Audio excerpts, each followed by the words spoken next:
Guys, welcome back to my channel. എല്ലാവരും സുഖമായി സേഫായിരിക്കണമെന്ന് പ്രതീക്ഷിക്കുന്നു. ഇന്നാണ് കല്യാണം. ഇപ്പോൾ സമയം ഏകദേശം 5:30 ആയിട്ടുണ്ട്. താലി കെട്ടിന് വേണ്ടി ഞാനും ഗോവും റെഡിയാണ് കേട്ടോ. അപ്പോൾ ഞങ്ങൾ സെറ്റിൻ്റെ ചുരിദാറാണ് ഇട്ടിട്ടുള്ളത്. സെറ്റിൻ്റെ സാരിക്കാണ് കസിൻസൊക്കെ എല്ലാവരും ഇടുന്നത് കേട്ടോ. അപ്പം ഞാൻ ഇതിന് എൻ്റെ നിശ്ചയത്തിന് എൻ്റെ ഉണ്ടായിരുന്ന ചെട്ടിനാടൻ ഓർണമെൻറ്റ്സാണ് ഈ ഡ്രസ്സിന് ഞാൻ ഇട്ടിട്ടുള്ളത് കേട്ടോ. ഇനി നമുക്ക് ചേച്ചിയുടെ വീട്ടിൽ പോകാൻ. തൊട്ടപ്പുറത്ത് തന്നെയാണ് രാജിയുടെ വീടുള്ളത്. അതുകൊണ്ട് വലിയ ദൂരമൊന്നുമില്ല കേട്ടോ. അപ്പോൾ നമുക്ക് നോക്കാം ചേച്ചി റെഡി ആയോ എന്നുള്ളത് നമുക്ക് നോക്കിയിട്ട് വരാം. അവൾക്ക് ടെൻഷൻ ഉണ്ടെന്നൊക്കെ നോക്കട്ടെ. ചെറുതായിട്ടൊരു ടെൻഷനൊക്കെ ഉണ്ട്, എന്നാലും അടിപൊളിയായിട്ടുണ്ട്. ചേച്ചി മേക്കപ്പ് ചെയ്തൊക്കെ ഭയങ്കര ഇഷ്ടമായി. ഇനി അടുത്തത് ഞങ്ങൾ വണ്ടിയിലേക്ക് കയറാനായിട്ട് പോവുകയാണ്.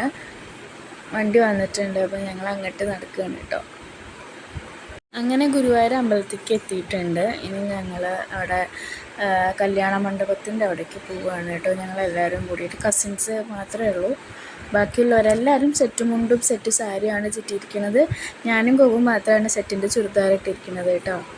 സെറ്റ് സാരി ഇട്ട് മാനേജ് ചെയ്യാൻ വലിയ എളുപ്പമില്ലാത്ത കാരണമാണ് ഞാൻ ചുരിദാറാക്കി മാറ്റിയത് കേട്ടോ. പിന്നെ ഗുരുവായൂർ അമ്പലത്തിലെത്തി. ഞങ്ങൾ മണ്ഡപത്തിൻ്റെ അവിടെ തന്നെയാണ് നിൽക്കുന്നത്. പിന്നെ അവിടെ ഫോട്ടോഷൂട്ടും കാര്യങ്ങളൊക്കെ പിന്നെയും തുടങ്ങി കേട്ടോ. ഞാൻ ചെറുതായിട്ട് എൻ്റെ ഫോട്ടോസും വീഡിയോസൊക്കെ എടുക്കുന്നുണ്ടായിരുന്നു.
താലിക്കെട്ടൊക്കെ കഴിഞ്ഞ് ഫാമിലി ഫോട്ടോ ഒക്കെ എടുത്തുകൊണ്ടിരിക്കുകയാണ്. അപ്പോൾ ആ ഗ്യാപ്പിൽ ഞങ്ങൾ ഡ്രസ്സ് മാറാനായിട്ട് വീട്ടിലേക്ക് പോകാൻ കേട്ടോ.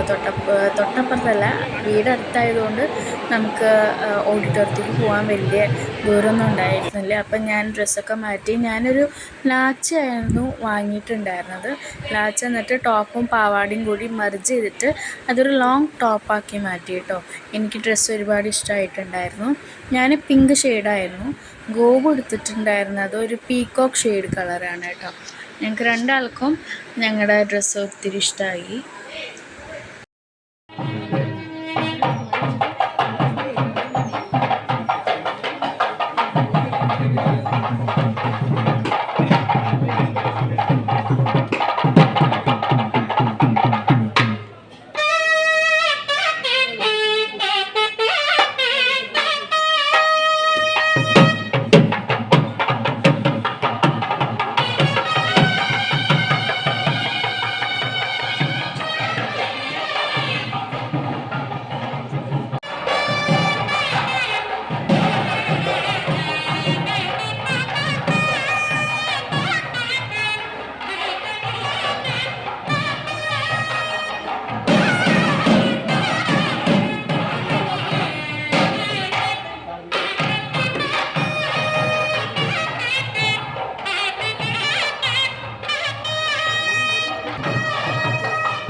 പിന്നെ സീറ്റൊക്കെ കിട്ടിയപ്പോൾ ഞങ്ങൾ മുന്നിൽ പോയി ഇരിക്കുകയാണ് കേട്ടോ ചെയ്തത്. പിന്നെ കുറച്ച് നേരം സ്റ്റേജിൻ്റെ അവിടെ നിന്നു.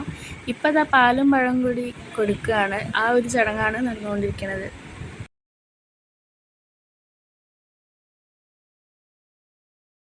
ഫോട്ടോ സെക്ഷനൊക്കെ തുടങ്ങിക്കഴിഞ്ഞപ്പോൾ ഞാൻ സ്റ്റേജിൻ്റെ മുന്നിൽ ഇരുന്നിട്ട് അവളുടെ കൂടെ ഫോട്ടോസ് എടുക്കാൻ വേണ്ടിയിട്ട് നിൽക്കുകയാണ് കേട്ടോ. അതിൻ്റെ ഇടയിൽ എൻ്റെ അമ്മയുടെ വീട്ടുകാരും വന്നു, കസിൻസൊക്കെ വന്ന് അവരുടെ കൂടെ ഫോട്ടോസ് എടുത്തതിന് ശേഷം ഞങ്ങൾ സദ്യ കഴിക്കാനായിട്ട് പോയി കേട്ടോ. സദ്യയൊക്കെ നല്ല ടേസ്റ്റ് ഉണ്ടായിരുന്നു, എനിക്ക് നല്ല ഇഷ്ടമായിട്ടുണ്ടായിരുന്നു. പരിപ്പ് പായസം പാലട പായസം ഉണ്ടായിരുന്നു. ഞാൻ പാലട കേട്ടോ കഴിച്ചത്. പിന്നെ സ്റ്റേജൊക്കെ ഒന്ന് ഫ്രീ ആയി എല്ലാവരും പോയപ്പോൾ ഞാനൊരു വീഡിയോ എടുത്തതാണ്. സ്റ്റേജിൻ്റെ ഡെക്കറേഷനും നന്നായിട്ടുണ്ടായിരുന്നു കേട്ടോ. അങ്ങനെ കല്യാണമൊക്കെ കഴിഞ്ഞ് ഞങ്ങൾ തിരിച്ച് വീട്ടിലേക്ക് പോവുകയാണ് കേട്ടോ. അപ്പോൾ എല്ലാവർക്കും വീഡിയോ ഇഷ്ടപ്പെട്ടെങ്കിൽ ലൈക്ക് ചെയ്യുക, ഷെയർ ചെയ്യുക, സബ്സ്ക്രൈബ് ചെയ്യുക. പിന്നെ ഇതിൻ്റെ ഇൻസ്റ്റാഗ്രാമിൻ്റെ പേജ് ഞാൻ എന്തായാലും ലിങ്കിൽ ഇടുന്നതായിരിക്കും. അതിലേക്ക് എല്ലാവരും ഫോളോ ചെയ്യുക, സപ്പോർട്ട് ചെയ്യുക. അതുപോലെ തന്നെ എനിക്ക് 2 അക്കൗണ്ടാണ് ഉള്ളത്. ഒന്ന് രാധിക വിഷ്ണു, പിന്നെ ഒന്ന് രാധിക സത്യം. അപ്പോൾ 2 അക്കൗണ്ടും നിങ്ങൾ ഫോളോ ചെയ്യുക കേട്ടോ. ഇതിൻ്റെ ഡാൻസിൻ്റെ വീഡിയോ ഒക്കെ കുറേ ഉണ്ട്. അത് ഞാൻ ഷോർട്ടായിട്ട് ഇടുന്നതായിരിക്കും. എല്ലാവരും പോയി കാണുക കേട്ടോ. അതുപോലെ സംഗീതത്തിൻ്റെ വീഡിയോ ഞാൻ ഇട്ടിട്ടുണ്ടായിരുന്നു. കാണാത്തവരാരെങ്കിലും ഉണ്ടെങ്കിൽ അത് പോയി കാണുക. ഇനിയും സപ്പോർട്ട് ചെയ്യുക. ഇന്ന് രാജുരാജിൻ്റെ വീട്ടിലാണ് സ്റ്റേ ചെയ്യണത്. നാളെയാണ് കുട്ടേട്ടൻ്റെ വീട്ടിലേക്ക് പോണത്. അങ്ങനെ പിറ്റേ ദിവസം തിരുവോണത്തിൻ്റെ അന്ന് എല്ലാവരോടും യാത്ര പറഞ്ഞ രാജു കുട്ടേട്ടൻ്റെ കൂടെ കുട്ടേട്ടൻ്റെ അച്ഛനും അമ്മയുടെ ഒപ്പം തിരിച്ച് വീട്ടിലേക്ക് പോവാണ് കേട്ടോ. അതിൻ്റെ ഒരു ഷോർട്ട് വീഡിയോ ക്ലിപ്പാണത്. ഗോപ് എടുത്തതാണ് കേട്ടോ. എനിക്ക് അവളെ യാത്രയാക്കാൻ പറ്റിയിട്ടുണ്ടായിരുന്നില്ല, കാരണം ഞാൻ അപ്പോഴേക്കും വിഷ്ണുവിൻ്റെ വീട്ടിലേക്ക് പോയിട്ടോ. പിന്നെ ഈ ഒരു വീഡിയോ ക്ലിപ്പ് കണ്ടോടുകൂടി എനിക്ക് ജസ്റ്റ് ഞാൻ അവളുടെ അടുത്തേക്ക് ചെന്നു എന്നുള്ളൊരു ഫീലാണ് എനിക്ക് കിട്ടണത്. നല്ലൊരു കമ്പനിയിലൊരു ഏട്ടനാണ്. അതുപോലെ ഫാമിലി നല്ല സപ്പോർട്ടീവാണ് കേട്ടോ. ഇതൊക്കെ ഇഷ്ടമുണ്ടെങ്കിലും ഞങ്ങൾ ഒരുമിച്ചാണ് ഫോട്ടോസ് എടുക്കുക, ഒരുമിച്ചാണ് എവിടെയും പോവുക കേട്ടോ. പക്ഷെ ഇപ്രാവശ്യം ഇപ്പോൾ അവളില്ലല്ലോ കൂടുക എന്നുള്ളൊരു വിഷമം മാത്രമേ ഞങ്ങൾക്ക് എല്ലാവർക്കും ഉള്ളൂ. രാജുക്ക് നല്ല വിഷമം വരേണ്ട, എന്നാലും ഞങ്ങൾ പിടിച്ചു നിന്നിട്ട് എല്ലാവർക്കും ബൈ ബൈ പറഞ്ഞിട്ട് ഞങ്ങൾ പോയിട്ടോ.